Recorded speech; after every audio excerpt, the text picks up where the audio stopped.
Andrew Jordan, we're here at Donington Park, pretty cold, but that's what you'd expect for end of February. Busy day, first test of the year. How's everything going? Yeah, good. Yeah, good to be back at a track. It's the winter always seems to drag on quite a little bit towards February. So yeah, we've just got two shakedowns. We've got a GT car that we're shaking down and a Group 1 70s Capri that we've just built from scratch. So just shaking a couple of cars down. So nothing too serious today. And yeah, race season starts quite soon, so it's ramping up. It's cool to see how much the team sort of evolved from when you first started out just doing the classic kind of touring cars, your Lotus Cortinas, to now a lot more GT machinery. That must be a nice shift in sort of dynamic for you guys, because it's quite a cool concept, these modern retro GT cars, aren't they? Yeah, we've got a lot of them now. You know, total we've got I think 55 cars split between 60s, 70s, and then up to, as you say, these newer GT3 cars that are, you know, you can run them up to 2015 specs, so they're not actually that old. So it's just moving with the times on from a business point of view, moving where the work is. The 60s stuff will always be there, you know, Lotus Cortinas or the 70s Capris will have that appeal for some people, but then the slightly newer stuff will appeal to others as well. So it's a big thing from a team's point of view that I've always been very big on, that we don't specialise in one thing. We'll spread ourselves across a huge variety, and I like to do that with driving as well. So today's quite a good day, you know, testing and shaking down.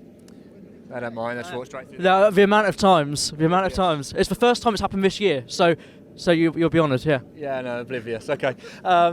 Yes, so shaking down a 458 GT3 car that won Spa 24 Hour twice is quite nice for me. You know, I love driving the older stuff, but also then to jump in something with slick tyres, ABS and traction control and a bit of aero is also nice.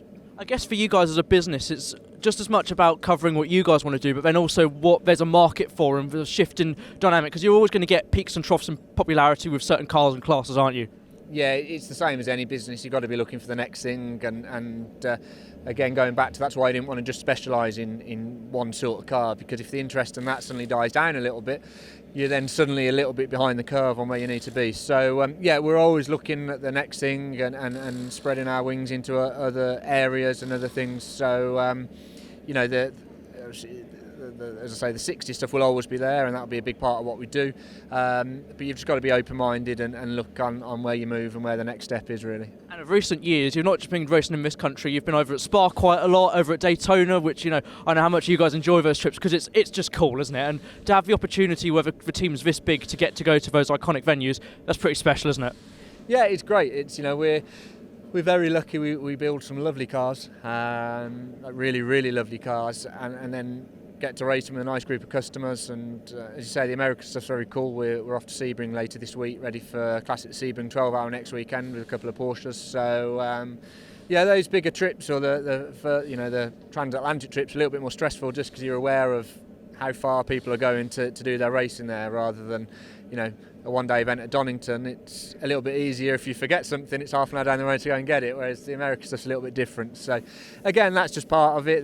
We've gained a bit of work out there, which is good. So yeah, it's good. It's, as I say, we're always just looking at the next thing and just making sure that the main thing always stays is we do the best job we do, and we remain some of the best people that do what we do. So and, you know, looking around this Capri that we've just finished, it's stunning. So that's kind of what we're known for, and we need to make sure that we always continue to do that. And if people come to us to have a car built or prepared, they're going to get some of the best built cars in historic racing. So that's something I'm proud of, and something, you know, the biggest thing is our attention to detail, and that always needs to remain the biggest thing. Yeah, absolutely. We'll keep up the good work, and yeah, all the best for the year ahead. Thanks, good to see you.